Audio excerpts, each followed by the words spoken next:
Hey guys, welcome to Tokon's kitchen. আজকে আমরা বানাবো আলু দিয়ে গাটি কচুর তরকারি।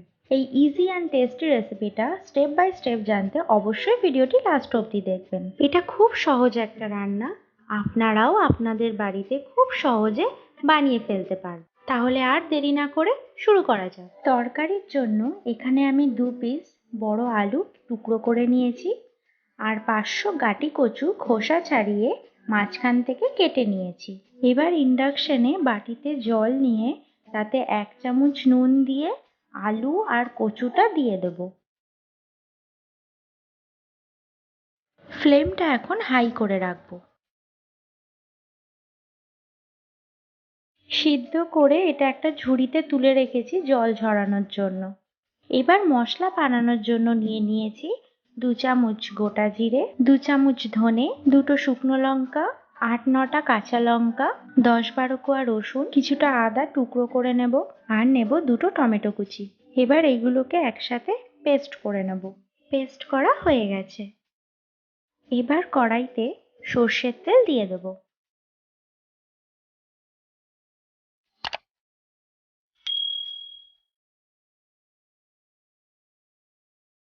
তেল গরম হলে এতে সিদ্ধ করে রাখা আলুগুলো ভাজার জন্য দিয়ে দেব।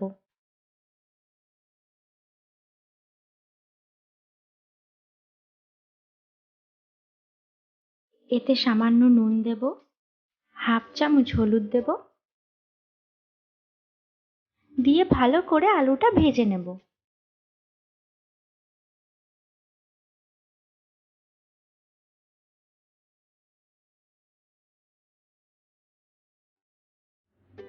ভাজা হয়ে এবার এটা তুলে নেব।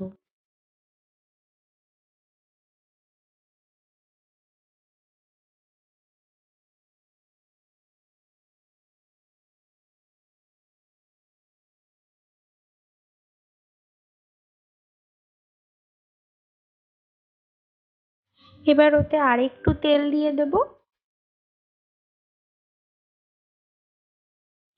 এবার ফোড়নের জন্য দেব 2 চামচ মতো গোটা জিরে, একটা তেজপাতা আর একটা শুকনো লঙ্কা।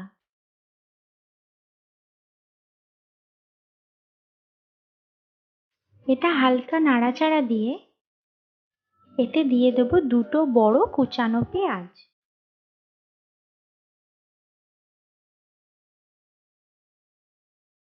পেঁয়াজটা গোল্ডেন হওয়া অবধি ভেজে নেব।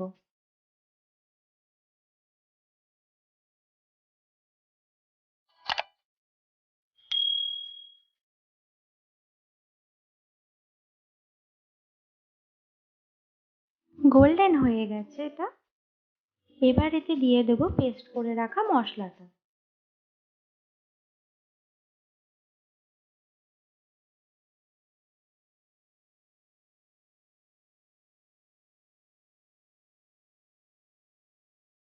সাথে দেব 1 চামচ লঙ্কার গুঁড়ো,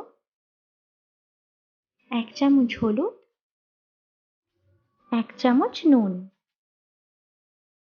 দিয়ে মশলাটা ভালো করে এবার কষিয়ে নেব।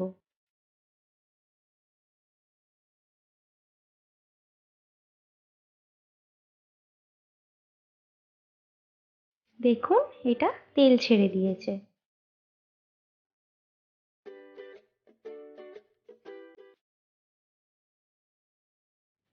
এবার এতে কচুটা আর আলুটা দিয়ে দেব।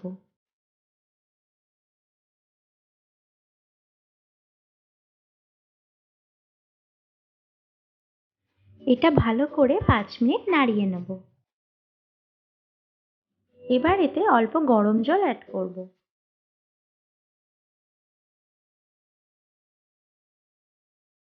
একটুখানি নাড়িয়ে নেব।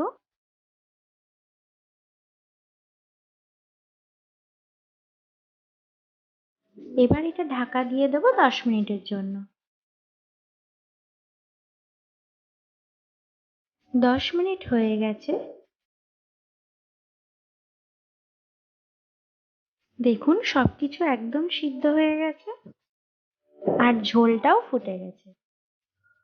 আপনারাও এইভাবে অবশ্যই বাড়িতে বানাবেন এবং কেমন হয়েছে তা আমার কমেন্টে কিন্তু জানাবেন। এটা হয়ে গেছে। এতে দিয়ে দেবো একটুখানি গরম মশলা, একটুখানি নাড়িয়ে নেব। এই তরকারিটা ভাত, রুটি, পরোটার সাথে খেতে পারবেন। এবার গ্যাস বন্ধ করে আবার একটু চাপা দিয়ে দেবো, যাতে গরম মশলার ফ্লেভারটা ভালোভাবে তরকারিতে মিশে যায়। আমার আলু দিয়ে গাটি কচুর তরকারি একদম রেডি। এবার এটা আমি সার্ভ করে দেখাবো। ভিডিওটি কেমন লাগলো অবশ্যই কমেন্টে জানাবেন। ভালো লাগলে একটি লাইক করে দেবেন। আরও নতুন নতুন রেসিপি পেতে চ্যানেলটি সাবস্ক্রাইব করে দেবেন। দেখা হবে আবার নিউ ভিডিওতে।